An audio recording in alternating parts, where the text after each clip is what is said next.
വചനദീപ്തിയിലേക്ക് യേശുവിൽ പ്രിയപ്പെട്ടവരെ നിങ്ങളെല്ലാവരെയും സ്വാഗതം ചെയ്യുകയാണ്. വെളിപ്പാടിൻ്റെ പുസ്തകത്തിൽ 19-ാം അധ്യായം 13-ാമത്തെ വാക്യം, അവൻ രക്തത്തിൽ മുക്കിയ മേലങ്കി ധരിച്ചിരിക്കുന്നു, അവൻ്റെ നാമം ദൈവവചനം എന്നാണ്. ഒരുവൻ രക്തത്തിൽ മുക്കിയ മേലങ്കി ധരിച്ചിരിക്കുന്നു, അവൻ്റെ നാമം ദൈവവചനമെന്നാണ്. പ്രിയപ്പെട്ടവരെ, രക്തത്തിൽ മുക്കിയ മേലങ്കി ധരിച്ച ദൈവവചനമെന്ന നാമം, ആ നാമമുള്ളത് ആർക്കാണെന്ന് നമുക്കറിയാം. കർത്താവായ യേശു ക്രിസ്തു. കൊറിന്തോസുകാർക്ക് എഴുതിയ ലേഖനത്തിൽ 1-ാം അധ്യായം 2-3 വാക്യങ്ങളിൽ പറയുന്നുണ്ട്, യേശു ക്രിസ്തുവിൽ വിശുദ്ധരായവർക്കും വിശുദ്ധരാകാൻ വിളിക്കപ്പെട്ടവർക്കും നമ്മുടെ കർത്താവായ യേശു ക്രിസ്തുവിൻ്റെ നാമം വിളിച്ചപേക്ഷിക്കുന്ന ഏവർക്കും നമ്മുടെ പിതാവായ ദൈവത്തിൽ നിന്നും കർത്താവായ യേശു ക്രിസ്തുവിൽ നിന്നും കൃപയും സമാധാനവും. ഈ ലെറ്റർ പൗലോസ് അപ്പോസ്തലൻ കൊറിന്തോസുകാർക്ക് എഴുതുമ്പോൾ ആ ലെറ്ററിൻ്റെ ആദ്യത്തെ വാക്യങ്ങളിൽ പറയുകയാണ്, യേശുക്രിസ്തുവിൽ വിശുദ്ധരായവർ, വിശുദ്ധരാകാൻ വിളിക്കപ്പെട്ടവർ. യേശുക്രിസ്തുവിൽ വിശുദ്ധരായവരാണ് കൊറിന്തോസിലുള്ളവർ, വിശുദ്ധരാകാൻ വിളിക്കപ്പെട്ടവർ. നമ്മുടെ കർത്താവായ യേശുക്രിസ്തുവിൻ്റെ നാമം എല്ലായിടത്തും വിളിച്ചപേക്ഷിക്കുന്ന, യേശുക്രിസ്തുവിൻ്റെ നാമം എല്ലായിടത്തും വിളിച്ചപേക്ഷിക്കുന്ന പ്രിയപ്പെട്ടവരെ, നിങ്ങൾ യേശുവിൻ്റെ നാമം എല്ലാ ദിവസവും വിളിച്ചപേക്ഷിക്കാറുണ്ടോ? യേശുവിൻ്റെ നാമം എല്ലായിടത്തും വിളിച്ചപേക്ഷിക്കുന്ന ഏവർക്കും നമ്മുടെ പിതാവായ ദൈവത്തിൽ നിന്നും കർത്താവായ യേശുക്രിസ്തുവിൽ നിന്നും കൃപയും സമാധാനവും. പ്രിയപ്പെട്ടവരെ, ഇത് ദൈവം നൽകുന്ന കൃപയും സമാധാനവും പൗലോസ് അപ്പോസ്തലൻ കൊറിന്തോസിലെ സഭയ്ക്ക് ആശംസിക്കുമ്പോൾ ആ സമാധാനം സ്വീകരിക്കുവാൻ, ആ സമാധാനവും കൃപയുമൊക്കെ ഉൾക്കൊള്ളാൻ നീ എന്തു ചെയ്യണം? യേശുക്രിസ്തുവിൽ വിശുദ്ധനായി തീരണം, വിശുദ്ധരാകാൻ വിളിക്കപ്പെടണം, അവൻ്റെ നാമം എല്ലായിടത്തും വിളിച്ചപേക്ഷിക്കണം. അപ്പോൾ അവൻ്റെ നാമം രക്തത്തിൽ മുക്കിയ മേലങ്കി ധരിച്ചിരിക്കുന്ന അവൻ്റെ നാമം വിളിച്ചപേക്ഷിക്കുന്നവർക്കാണ് കൃപയും സമാധാനവും. പ്രിയപ്പെട്ടവരെ, എന്താണ് യേശുവിൻ്റെ നാമത്തിൻ്റെ പ്രത്യേകത? നമ്മൾ യേശുവിൻ്റെ നാമത്തിൽ പ്രാർത്ഥിക്കുന്നവരാണ്, യേശുവേ എന്ന് വിളിക്കുന്നവരാണ്. എന്നാൽ ഈ നാമത്തിൻ്റെ പ്രത്യേകത എന്താണ്? ഈ നാമത്തിലൂടെ സംഭവിക്കുന്നത് എന്താണ്? പുറപ്പാടിൻ്റെ പുസ്തകത്തിൽ 20-ാം അധ്യായത്തിൽ 24-ാമത്തെ വാക്യത്തിൽ ഇങ്ങനെ പറയുന്നുണ്ട്, എൻ്റെ നാമം അനുസ്മരിക്കുവാൻ ഞാൻ ഇടവരുത്തുന്നിടത്തെല്ലാം ഞാൻ നിങ്ങളുടെ അടുക്കലേക്ക് വന്ന് നിങ്ങളെ അനുഗ്രഹിക്കും. അതായത് ഒരു ദൈവ പൈതൽ യേശുവിൻ്റെ നാമം എവിടെ നിന്ന് വിളിച്ചപേക്ഷിക്കുന്നുവോ അവൻ്റെ അടുക്കലേക്ക് ദൈവം ഇറങ്ങി വരും. അവൻ്റെ അടുക്കലേക്ക് വന്ന് അവിടുന്ന് അവനെ അനുഗ്രഹിക്കും.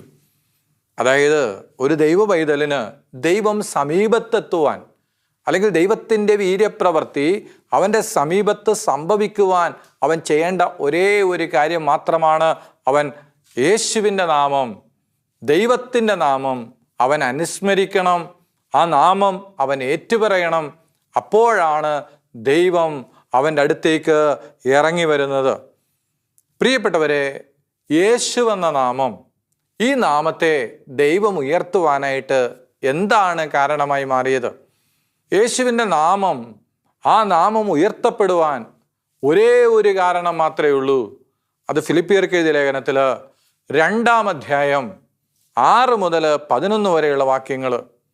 അതിനും ഇങ്ങനെയാണ് പറയുന്നത്, ദൈവത്തിൻ്റെ രൂപത്തിലായിരുന്നെങ്കിലും അവൻ ദൈവവുമായുള്ള സമാനത നിലനിർത്തേണ്ട കാര്യമായി പരിഗണിക്കാതെ തന്നെ ശൂന്യനാക്കി ദാസന്റെ രൂപം സ്വീകരിച്ച് മനുഷ്യരുടെ സദൃശ്യത്തിൽ ആയിത്തീർന്നു. ആകൃതിയിൽ മനുഷ്യനെ പോലെ കാണപ്പെട്ടു. മരണം വരെ, അതെ കുരിശ് മരണം വരെ അനുസരണമുള്ളവനായി തന്നെ താഴ്ത്തി. ആകയാൽ ദൈവം അവനെ അത്യധികം ഉയർത്തി എല്ലാ നാമങ്ങൾക്കും ഉപരിയായ നാമം നൽകുകയും ചെയ്തു. ഇത് യേശുവിൻ്റെ നാമത്തിൻ്റെ മുമ്പിൽ സ്വർഗത്തിലും ഭൂമിയിലും പാതാളത്തിലുമുള്ള സകലരും മുട്ടുമടക്കുന്നതിനും യേശുക്രിസ്തു കർത്താവാണെന്ന് പിതാവായ ദൈവത്തിൻ്റെ മഹത്വത്തിനുമായി എല്ലാ നാവുകളും ഏറ്റുപറയുന്നതിനും വേണ്ടിയാണ്. ഇവിടെ ഈ വചനം വായിക്കുമ്പോൾ ഈ വചനത്തിൻ്റെ ശക്തി എത്ര വലുതാണ്. വചനം പറയുകയാണ്, അവൻ ദൈവമായിരുന്നെങ്കിലും, ദൈവത്തിൻ്റെ രൂപത്തിലായിരുന്നെങ്കിലും അവൻ ദൈവവുമായുള്ള സമാനത നിലനിർത്തേണ്ട കാര്യമായി പരിഗണിച്ചില്ലെന്ന്, മറിച്ച് തന്നെ തന്നെ ശൂന്യനാക്കിക്കൊണ്ട് ദാസന്റെ രൂപം സ്വീകരിച്ചു. ആകൃതിയിൽ മനുഷ്യനെ പോലെ കാണപ്പെട്ടു. അതെ, മരണം വരെ, കുരിശ് മരണം വരെ അനുസരണയുള്ളവനായി തന്നെ തന്നെ താഴ്ത്തിയതുകൊണ്ട് ദൈവം അവനെ അത്യധികം ഉയർത്തി. എല്ലാ നാമങ്ങൾക്കും ഉപരിയായ നാമം ആക്കി യേശുവിൻ്റെ നാമത്തെ മാറ്റിയത് എന്തിനു വേണ്ടിയാണ്? യേശു കർത്താവാണെന്ന് എല്ലാ നാവുകളും ഏറ്റുപറയുന്നതിന് വേണ്ടിയാണ്. അപ്പോൾ പ്രിയപ്പെട്ടവരെ, യേശുവിൻ്റെ നാമമെന്ന് പറയുന്നത് പിതാവായ ദൈവം ഉയർത്തിയ നാമമാണ്. എല്ലാ നാവുകളും ഏറ്റുപറയേണ്ട നാമമാണ്. സ്വർഗത്തിലും ഭൂമിയിലും പാതാളത്തിലുമുള്ള സകലരും മുട്ടുകൾ മടക്കുന്നതിനും യേശുക്രിസ്തു കർത്താവാണെന്ന് പിതാവായ ദൈവത്തിൻ്റെ മഹത്വത്തിനായി എല്ലാ നാവുകളും ഏറ്റുപറയുന്നതിനും വേണ്ടിയാണ്. അതെ, ദൈവം ഉയർത്തിയ നാമമാണ് യേശുവിൻ്റെ നാമം. അവൻ രക്തത്തിൽ മുക്കിയ മേലങ്കി ധരിച്ചിരിക്കുന്നു. അവൻ്റെ നാമം ദൈവവചനമെന്നാണ്. ദൈവം ഉയർത്തിയ നാമം യേശുവിൻ്റെ നാമം ആണെങ്കിൽ എൻ്റെ പ്രിയപ്പെട്ടവരെ, ഈ നാമത്തെ ഉയർത്തുവാൻ നമുക്ക് കിട്ടുന്ന അവസരങ്ങൾ പ്രയോജനപ്പെടുത്താൻ പറ്റുന്നുണ്ടോ? യേശു കർത്താവാണെന്ന്, യേശു ദൈവമാണെന്ന്, യേശു ഇന്നും ജീവിക്കുന്നെന്ന്, യേശു നമ്മുടെ ജീവിതത്തിൽ അത്ഭുതങ്ങൾ പ്രവർത്തിക്കുമെന്ന് ഏറ്റുപറയുവാൻ നമുക്ക് സാധിക്കുന്നുണ്ടോ? അങ്ങനെ സാധിക്കുമ്പോഴാണ് ദൈവത്തിൻ്റെ വീര്യപ്രവർത്തികൾ നമ്മുടെ ജീവിതത്തിൽ സംഭവിക്കുന്നത്. കാരണം ദൈവം ഉയർത്തിയ ഒരു നാമം, രക്ഷയുടെ നാമം, വിടുതലിൻ്റെ നാമം, സൗഖ്യത്തിൻ്റെ നാമം, എല്ലാ നാമത്തിനും മേലായ നാമം, ആ നാമത്തെ ഉയർത്തുവാൻ ഒരു ദൈവവേദലിന് സാധിക്കുന്നുണ്ടെങ്കിൽ അത് അവൻ്റെ ജീവിതത്തിലെ ഏറ്റവും വലിയ ഭാഗ്യമായി മാറുകയാണ്. എഫെസസുകാർക്ക് എഴുതിയ ലേഖനത്തിൽ 1-ാം അധ്യായം 21-22 വാക്യങ്ങൾ, ഈ യുഗത്തിലും വരാനിരിക്കുന്ന യുഗത്തിലും എല്ലാ ആധിപത്യങ്ങൾക്കും അധികാരങ്ങൾക്കും ശക്തികൾക്കും പ്രഭുത്വങ്ങൾക്കും അറിയപ്പെടുന്ന എല്ലാ നാമങ്ങൾക്കും ഉപരി അവനെ ഉപവിഷ്ടനാക്കി. അവിടുന്ന് എല്ലാ വസ്തുക്കളെയും അവൻ്റെ പാദങ്ങൾക്ക് കീഴിലാക്കുകയും എല്ലാറ്റിനും മുകളിൽ അവനെ സഭയ്ക്ക് തലവനായി നിയമിക്കുകയും ചെയ്തു. ഈ യുഗത്തിലും വരാനിരിക്കുന്ന യുഗത്തിലും എല്ലാ ആധിപത്യങ്ങൾക്കും അധികാരങ്ങൾക്കും ശക്തികൾക്കും പ്രഭുത്വങ്ങൾക്കും അറിയപ്പെടുന്ന എല്ലാ നാമങ്ങൾക്കും ഉപരി അവനെ ഉപവിഷ്ടനാക്കി. പ്രിയപ്പെട്ടവരെ, ദൈവം എന്തുമാത്രമാണ് യേശുവിൻ്റെ നാമത്തെ ഉയർത്തിയത്?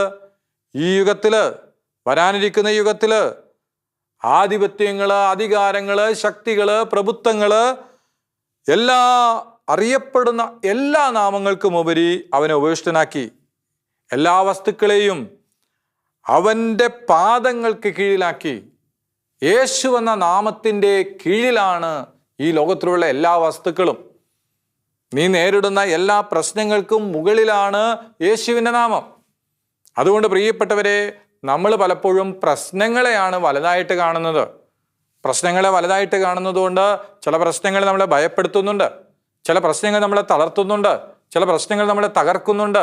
എന്നാൽ പ്രിയപ്പെട്ടവരെ, യേശുവിനെ വലുതായിട്ട് കാണാൻ സാധിക്കുന്നുണ്ടോ? അവൻ്റെ നാമത്തെ വലുതായിട്ട് കാണാൻ സാധിക്കുന്നുണ്ടോ? അവൻ്റെ നാമത്തെ ഒരു ദൈവവൈതല് വലുതായിട്ട് കാണുകയാണെങ്കിൽ വേദപുസ്തകം പറയുകയാണ്, അവൻ്റെ ജീവിതത്തിലെ പ്രശ്നങ്ങളെല്ലാം യേശുവിൻ്റെ പാദത്തിൻ്റെ കീഴിലായി മാറും. അതായത് ആ പ്രശ്നത്തിൻ്റെ മേൽ നമുക്ക് ജയം നേടുവാനായിട്ട് സാധിക്കും. അതുകൊണ്ട് പ്രിയപ്പെട്ടവരെ, ദൈവം ഉയർത്തിയ നാമമാണ് യേശുവിൻ്റെ നാമം. ഈ ലോകത്തിലെ ആധിപത്യങ്ങൾ, അധികാരങ്ങൾ, പ്രഭുത്വങ്ങൾ എല്ലാം അവൻ്റെ നാമത്തിൻ്റെ കീഴിലാണ്. യോഹന്നാൻ ശ്ലീഹ പറയുന്നുണ്ടല്ലോ, യോഹന്നാൻ എഴുതിയ സുവിശേഷത്തിൽ 1-ാം അധ്യായത്തിൽ വാക്യം 12, തന്നെ സ്വീകരിച്ചവർക്കെല്ലാം, തൻ്റെ നാമത്തിൽ വിശ്വസിക്കുന്നവർക്കെല്ലാം ദൈവമക്കളാകാൻ അവൻ കഴിവ് നൽകി. ദൈവമക്കളാകാൻ അവൻ കഴിവ് നൽകി. ആരാണ് ദൈവമക്കള്? ആരാണ് ദൈവത്തിൻ്റെ മക്കള്? അവനെ സ്വീകരിച്ചവര്. ആരെ സ്വീകരിച്ചവര്? യേശുവിനെ സ്വീകരിച്ചവര്, യേശുവിൻ്റെ നാമത്തിൽ വിശ്വസിക്കുന്നവര്. അങ്ങനെയുള്ളവരെയാണ് ദൈവമക്കളുടെ പദവിയിലേക്ക് ദൈവം ഉയർത്തിയിരിക്കുന്നത്. ഈ വചനം കേട്ടുകൊണ്ടിരിക്കുന്ന പ്രിയപ്പെട്ട ദൈവ പൈതലേ, നീ യേശുവിനെ ഹൃദയത്തിൽ സ്വീകരിച്ചിട്ടുണ്ടോ? അവൻ്റെ നാമത്തിൽ നീ വിശ്വസിക്കുന്നുണ്ടോ? നീ യേശുവിനെ സ്വീകരിച്ചിട്ടുണ്ടെങ്കിൽ, അവൻ്റെ നാമത്തിൽ വിശ്വസിക്കുന്നുണ്ടെങ്കിൽ, ദൈവം നിന്നെ ഉയർത്തും. ദൈവമക്കളുടെ പദവിയിലേക്ക് ദൈവം നമ്മളെ ഉയർത്തും. അതുകൊണ്ട് പ്രിയപ്പെട്ടവരെ, തന്നെ സ്വീകരിച്ചവർക്കെല്ലാം, തൻ്റെ നാമത്തിൽ വിശ്വസിക്കുന്നവർക്കെല്ലാം ദൈവമക്കളാകാൻ അവൻ കഴിവ് നൽകി. യേശുവിനെ സ്വീകരിക്കണം, ഹൃദയത്തിൽ വിശ്വസിക്കണം. അപ്പോൾ നമ്മൾ ദൈവമക്കളുടെ പദവിയിലേക്ക് ഉയർത്തപ്പെടുകയാണ്. അപ്പോസ്തല പ്രവർത്തനത്തിൽ 2-ാം അധ്യായത്തിൽ വാക്യം 21, കർത്താവിൻ്റെ നാമം വിളിച്ചപേക്ഷിക്കുന്നവർ രക്ഷ പ്രാപിക്കും. ആരാണ് രക്ഷ പ്രാപിക്കുന്നത്? ആരാണ് രക്ഷ പ്രാപിക്കുന്നത്? കർത്താവിൻ്റെ നാമം വിളിച്ചപേക്ഷിക്കുന്നവരെല്ലാം രക്ഷ പ്രാപിക്കും. ജീവിതത്തിൽ പ്രതിസന്ധി വന്നപ്പോൾ, പ്രശ്നങ്ങൾ വന്നപ്പോൾ, വിഷയങ്ങൾ വന്നപ്പോൾ നീ കർത്താവിൻ്റെ നാമം വിളിച്ചപേക്ഷിച്ചോ? യേശുവിനെ വിളിച്ച് പ്രാർത്ഥിച്ചോ? അവൻ്റെ നാമം വിളിച്ചപേക്ഷിക്കുന്നവര് രക്ഷ പ്രാപിക്കും. കാരണം അവൻ്റെ നാമം രക്ഷയുടെ നാമമാണ്. അവൻ്റെ നാമം രക്ഷയുടെ നാമമാണ്. അതുകൊണ്ട് പ്രിയപ്പെട്ടവരെ, ആ നാമം വിളിച്ചപേക്ഷിക്കുന്നവരെല്ലാം രക്ഷ പ്രാപിക്കുമെന്ന് വേദപുസ്തകം പറയുമ്പോൾ ഈ വചനം എത്രയോ തവണ ആവർത്തിച്ച് കേട്ടിട്ടുള്ളതാണ്, എത്രയോ തവണ പറഞ്ഞിട്ടുള്ളതാണ്. അപ്പോസ്തല പ്രവർത്തനത്തിൽ 4-ാം അധ്യായം വാക്യം 12, മറ്റാരിലും രക്ഷയില്ല, മറ്റാരിലും രക്ഷയില്ല. ആകാശത്തിന് കീഴേ മനുഷ്യരുടെ ഇടയിൽ നമ്മുടെ രക്ഷയ്ക്ക് വേണ്ടി മറ്റൊരു നാമം നൽകപ്പെട്ടിട്ടില്ല. മറ്റൊരു നാമം നൽകപ്പെട്ടിട്ടില്ല. മറ്റൊരു നാമം നൽകപ്പെട്ടിട്ടില്ല. ആകാശത്തിന് കീഴിൽ മനുഷ്യരുടെ ഇടയിൽ നമ്മുടെ രക്ഷയ്ക്ക് വേണ്ടി മറ്റൊരു നാമം നൽകപ്പെട്ടിട്ടില്ല. അപ്പം രക്ഷയ്ക്ക് വേണ്ടിയുള്ള ഏകനാമം എന്ന് പറയുന്നത് യേശുവിൻ്റെ നാമമാണ്. യേശുവിൻ്റെ നാമം രക്ഷ നൽകുന്ന നാമമാണ്. അതുകൊണ്ടാണ് ആ നാമം വിളിച്ചപേക്ഷിക്കുന്നവരെല്ലാം രക്ഷ പ്രാപിക്കുമെന്ന് വേദപുസ്തകം സാക്ഷ്യപ്പെടുത്തുന്നത്. അതുകൊണ്ട് പ്രിയപ്പെട്ടവരെ, ആകാശത്തിന് കീഴിൽ മനുഷ്യരുടെ ഇടയിൽ ഒരുപാട് നാമങ്ങളുണ്ട് കേട്ടോ, ഒത്തിരി നാമങ്ങളുണ്ട്. പക്ഷെ രക്ഷയ്ക്ക് വേണ്ടിയുള്ള, വിടുതലിന് വേണ്ടിയുള്ള, സ്വാതന്ത്ര്യത്തിന് വേണ്ടിയുള്ള, സൗഖ്യത്തിന് വേണ്ടിയുള്ള ഒരേ ഒരു നാമം എന്ന് പറയുന്നത് യേശുവിൻ്റെ നാമമാണ്. പ്രിയപ്പെട്ടവരെ, റോമാക്കാർക്ക് എഴുതിയ ലേഖനത്തിൽ 10-ാം അധ്യായം 9-ാമത്തെ വാക്യം, റോമ 10:9 എന്താ പറയുന്നത്? യേശു കർത്താവാണെന്ന് അധരം കൊണ്ട് ഏറ്റുപറയുകയും ദൈവം അവനെ മരിച്ചവരിൽ നിന്ന് ഉയർപ്പിച്ചെന്ന് ഹൃദയത്തിൽ വിശ്വസിക്കുകയും ചെയ്താൽ നീ രക്ഷ പ്രാപിക്കും. എപ്പോഴാണ് നമ്മൾ രക്ഷ പ്രാപിക്കുന്നത്? യേശു കർത്താവാണെന്ന് അധരം കൊണ്ടേറ്റ് പറയണം. യേശു കർത്താവാണെന്ന് അധരം കൊണ്ടേറ്റ് പറയണം. ഈ ഒരു ഏറ്റുപറച്ചിൽ നമ്മുടെ ജീവിതത്തിലുണ്ടോ? യേശു കർത്താവാണെന്ന്, യേശു ദൈവമാണെന്ന്, യേശു രക്ഷകനാണെന്ന്, യേശു നാഥനാണെന്ന്, യേശു ജീവിതത്തിൻ്റെ ഭരണകർത്താവാണെന്ന് അധരം കൊണ്ട് ഏറ്റുപറയാറുണ്ടോ? മാത്രമല്ല, ദൈവം അവനെ മരിച്ചവരിൽ നിന്ന് ഉയർപ്പിച്ചു എന്ന് ഹൃദയത്തിൽ വിശ്വസിക്കുകയും ചെയ്താൽ നീ രക്ഷ പ്രാപിക്കും. അപ്പോൾ ദൈവം അവനെ മരിച്ചവരിൽ നിന്ന് ഉയർപ്പിച്ചുവെന്ന് ഹൃദയത്തിൽ വിശ്വസിക്കണം. 2 കാര്യങ്ങളാണ് ഈ വചനത്തിലൂടെ ദൈവം ആവശ്യപ്പെടുന്നത്. 1, ഹൃദയത്തിൽ വിശ്വസിക്കണം. 2, അധരം കൊണ്ട് ഏറ്റുപറയണം. ഹൃദയത്തിൽ വിശ്വസിക്കണം, അധരം കൊണ്ട് ഏറ്റുപറയണം. അപ്പോൾ നമ്മൾ രക്ഷ പ്രാപിക്കുമെന്ന് വേദപുസ്തകം സാക്ഷ്യപ്പെടുത്തുകയാണ്. വീണ്ടും യോഹന്നാൻ എഴുതിയ സുവിശേഷത്തിൽ 16-ാം അധ്യായം 23-24 വാക്യങ്ങൾ, നിങ്ങൾ എൻ്റെ നാമത്തിൽ പിതാവിനോട് ചോദിക്കുന്നതെന്തും അവിടുന്ന് നിങ്ങൾക്ക് നൽകും. ഇതുവരെ നിങ്ങൾ എൻ്റെ നാമത്തിൽ ഒന്നും തന്നെ ചോദിച്ചിട്ടില്ല. ചോദിക്കുവിൻ, നിങ്ങൾക്ക് ലഭിക്കും. അതുമൂലം നിങ്ങളുടെ സന്തോഷം പൂർണ്ണമാവുകയും ചെയ്യും. ഇവിടെ വചനം എന്താ പറയുന്നത്? നിങ്ങൾ എൻ്റെ നാമത്തിൽ പിതാവിനോട് ചോദിക്കുന്നതെന്തും അവിടെ നിന്ന് നിങ്ങൾക്ക് നൽകും.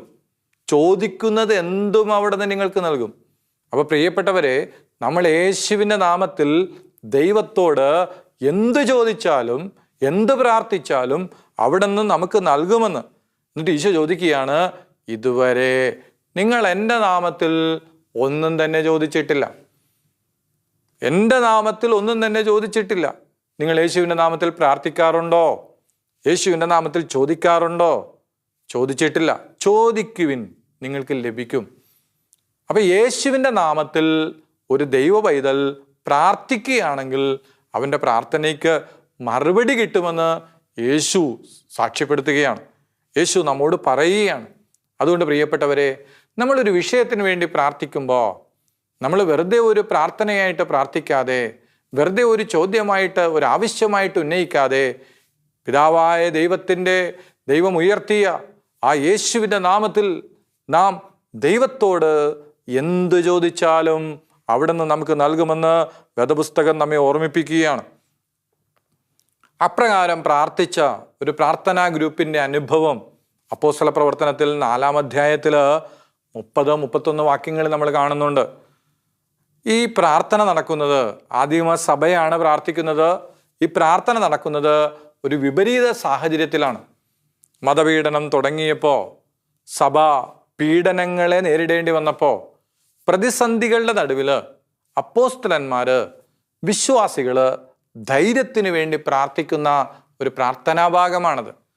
അവർ പ്രാർത്ഥിച്ചപ്പോൾ, അല്ലെങ്കിൽ അവരെങ്ങനെയാണ് പ്രാർത്ഥിച്ചതെന്ന് വേദപുസ്തകം സാക്ഷ്യപ്പെടുത്തുന്നുണ്ട്. അവിടുത്തെ പരിശുദ്ധ ദാസനായ യേശുവിൻ്റെ നാമത്തിൽ അത്ഭുതങ്ങളും അടയാളങ്ങളും സംഭവിക്കുന്നതിന് വേണ്ടി അവിടുത്തെ കൈകൾ നീട്ടണമേ. അവിടുത്തെ വചനം പൂർണ്ണ ധൈര്യത്തോടെ പ്രസംഗിക്കുവാൻ ഈ ദാസരെ ശക്തിപ്പെടുത്തണമേ. ഈ ദാസരെ അനുഗ്രഹിക്കണമേ. പ്രാർത്ഥന കഴിഞ്ഞപ്പോൾ അവർ സമ്മേളിച്ചിരുന്ന സ്ഥലം കുലുങ്ങി. അവരെല്ലാവരും പരിശുദ്ധാത്മാവിനാൽ പൂരിതരായി ദൈവവചനം ധൈര്യപൂർവ്വം പ്രസംഗിച്ചു. പ്രിയപ്പെട്ടവരെ, ഈ വചനത്തിലൂടെ എന്ത് മനസ്സിലായി? ഒന്ന്, അവർ പ്രാർത്ഥിക്കുന്ന പ്രാർത്ഥന. എന്താണ് പ്രാർത്ഥന? അവിടുത്തെ പരിശുദ്ധ ദാസനായ യേശുവിൻ്റെ നാമത്തിൽ രോഗശാന്തിയും അടയാളങ്ങളും അത്ഭുതങ്ങളും സംഭവിക്കുന്നതിനായി അവിടുത്തെ കൈകൾ നീട്ടണമേ. എന്ത് സംഭവിക്കാനാണ് കൈകൾ നീട്ടേണ്ടത്? അവിടുത്തെ പരിശുദ്ധദാസനായ യേശുവിൻ്റെ നാമത്തിൽ രോഗശാന്തിയും അടയാളങ്ങളും അത്ഭുതങ്ങളും സംഭവിക്കുന്നതിന് വേണ്ടി അവിടുത്തെ കൈകൾ നീട്ടണമേ. അവിടുത്തെ വചനം പൂർണ്ണ ധൈര്യത്തോടെ പ്രസംഗിക്കുവാൻ ഈ ദാസരെ ശക്തിപ്പെടുത്തണമേ. അവിടുത്തെ വചനം പൂർണ്ണ ധൈര്യത്തോടെ പ്രസംഗിക്കുവാൻ ഈ ദാസരെ അനുഗ്രഹിക്കണമേ. പ്രാർത്ഥന കഴിഞ്ഞപ്പോൾ അവർ സമ്മേളിച്ചിരുന്ന സ്ഥലം കുലുങ്ങി. പ്രിയപ്പെട്ടവരെ, ഒരു പ്രാർത്ഥന, ഈ പ്രാർത്ഥനയുടെ പ്രത്യേകത എന്താണ്? പ്രാർത്ഥിച്ച സ്ഥലം വരെ കുലുങ്ങാൻ തക്കവണ്ണം ശക്തിയുള്ള ഒരു പ്രാർത്ഥന. ആദിമസഭ പ്രാർത്ഥിച്ചപ്പോൾ സ്ഥലം കുലുങ്ങിയെന്ന് മാത്രമല്ല, അവർ സമ്മേളിച്ചിരുന്ന ആളുകളെല്ലാം പരിശുദ്ധാത്മാവിൽ പൂരിതരായി ധൈര്യസമേതം ദൈവവചനം പ്രസംഗിക്കുവാനായിട്ട് തുടങ്ങി. അതുകൊണ്ട് യേശുവിൻ്റെ നാമത്തിലാണ് അവർ പ്രാർത്ഥിച്ചത്. യേശുവിൻ്റെ നാമത്തിൽ അത്ഭുതങ്ങൾ നടത്തുന്ന പത്രോസിനെ നമുക്ക് കാണുന്നുണ്ട്. അപ്പോസ്തല പ്രവർത്തനത്തിൽ 3-ാം അധ്യായത്തിൽ 6-7 വാക്യങ്ങൾ അല്ലേ? ദേവാലയത്തിലേക്ക് പോകുന്ന പത്രോസിനെ കണ്ട ആ മുടന്തനായ മനുഷ്യൻ എന്തെങ്കിലും തരണേ എന്നുള്ള രീതിയിൽ അപ്പോസ്തലന്മാരെ നോക്കിയപ്പോൾ പത്രോസ് പറഞ്ഞതെന്താ? വെള്ളിയോ സ്വർണമോ എൻ്റെ കയ്യിലില്ല, എനിക്കുള്ളത് ഞാൻ നിനക്ക് തരുന്നു. നസ്രായനായ യേശു ക്രിസ്തുവിൻ്റെ നാമത്തിൽ എഴുന്നേറ്റ് നടക്കുക. പത്രോസ് വലത് കൈക്ക് പിടിച്ച് അവനെ എഴുന്നേൽപ്പിച്ചു. ഉടൻ തന്നെ അവൻ്റെ പാദങ്ങളും കണങ്കാലുകളും ബലം പ്രാപിച്ചു. അവൻ ചാടി എഴുന്നേറ്റ് നടന്നു. ഒന്ന് ഓർത്ത് നോക്കിക്കേ, ഒരു ദൈവ പൈതല് ദൈവത്തെ ആരാധിക്കാൻ ദേവാലയത്തിലേക്ക് പോകുമ്പോൾ എന്തെങ്കിലും തരണേ എന്ന് ചോദിക്കുമ്പോൾ ആ മനുഷ്യൻ പറയുകയാണ്, എൻ്റെ കയ്യിൽ സ്വർണമില്ല, വെള്ളിയില്ല, ഒന്ന് മാത്രമേ ഉള്ളൂ, യേശുവിൻ്റെ നാമത്തിൽ, നസ്രത്തുകാരനായ യേശുവിൻ്റെ നാമത്തിൽ എഴുന്നേറ്റ് നടക്കുക എന്നും പറഞ്ഞ് അവൻ്റെ കൈക്ക് പിടിച്ചപ്പോൾ അവൻ്റെ കണങ്കാലുകൾ ബലം പ്രാപിച്ചുവെങ്കിൽ പ്രിയപ്പെട്ടവരെ, യേശുവിൻ്റെ നാമത്തിലുള്ള പ്രാർത്ഥന അത് ശക്തിയുള്ള പ്രാർത്ഥനയാണ്. യേശുവിൻ്റെ നാമത്തിൽ ഭൂതത്തെ പുറത്താക്കുന്നത് അപ്പോസ്തല പ്രവർത്തനം 16-ാം അധ്യായത്തിൽ നമ്മൾ കാണുന്നുണ്ട്. മാത്രമല്ല മത്തായി 18:20 പറയുന്നുണ്ട്, 2 or 3 പേർ എൻ്റെ നാമത്തിൽ എവിടെ ഒരുമിച്ച് കൂടുന്നുവോ അവരുടെ മധ്യത്തിൽ ഞാൻ ഉണ്ടായിരിക്കും. അതുകൊണ്ട് പ്രിയപ്പെട്ടവരെ, യേശുവിൻ്റെ നാമത്തിൽ നമ്മൾ ഒരുമിച്ച് കൂടുക. നമ്മുടെ കൂട്ടായ്മ യേശുവിൻ്റെ നാമത്തിൽ, നമ്മുടെ പ്രാർത്ഥന യേശുവിൻ്റെ നാമത്തിൽ, നമ്മുടെ ആരാധന യേശുവിൻ്റെ നാമത്തിൽ, നാം വാക്കാലോ പ്രവർത്തിയാലോ അത് എന്ത് ചെയ്താലും യേശുവിൻ്റെ നാമത്തിൽ ചെയ്യാനായിട്ട് കൊളോസസുകാർക്ക് എഴുതിയ ലേഖനം 3-ാം അധ്യായം 17-ാമത്തെ വാക്യത്തിൽ പറയുന്നുണ്ട്. അതേ പ്രിയപ്പെട്ടവരെ, ദൈവം ഉയർത്തിയ നാമമാണ് യേശുവിൻ്റെ നാമം. ആ നാമത്തിൽ അത്ഭുതങ്ങളുണ്ട്, ആ നാമത്തിൽ രോഗശാന്തിയുണ്ട്, ആ നാമത്തിൽ ഉത്തരമുണ്ട്. ആ നാമത്തെ ഉയർത്തുവാൻ, ഭൂമി മുഴുവൻ അവൻ്റെ നാമത്തെ ഉയർത്തുവാൻ, അവൻ്റെ നാമത്തെ പ്രഘോഷിക്കുവാൻ, അവൻ്റെ നാമത്തിൻ്റെ സാക്ഷികളായി മാറുവാൻ, അവൻ്റെ നാമത്തിന് വേണ്ടി നിലകൊള്ളുവാൻ സ്വർഗത്തിലെ ദൈവം എന്നെയും നിങ്ങളെയും തിരഞ്ഞെടുത്തിരിക്കുകയാണ്. അതെ, ദൈവമുയർത്തിയ യേശുവിൻ്റെ നാമത്തിൽ നമുക്ക് സൗഖ്യമുണ്ട്, വിടുതലുണ്ട്. സകല മുട്ടും മടങ്ങുന്ന നാമമാണ് യേശുവിൻ്റെ നാമം. നമുക്കൊരുമിച്ച് അവൻ്റെ നാമത്തിൽ പ്രാർത്ഥിക്കാം. അവൻ്റെ നാമത്താൽ നാം അനുഗ്രഹിക്കപ്പെടട്ടെ. പിതാവിൻ്റെയും പുത്രൻ്റെയും പരിശുദ്ധാത്മാവിൻ്റെയും നാമത്തിൽ ആമേൻ.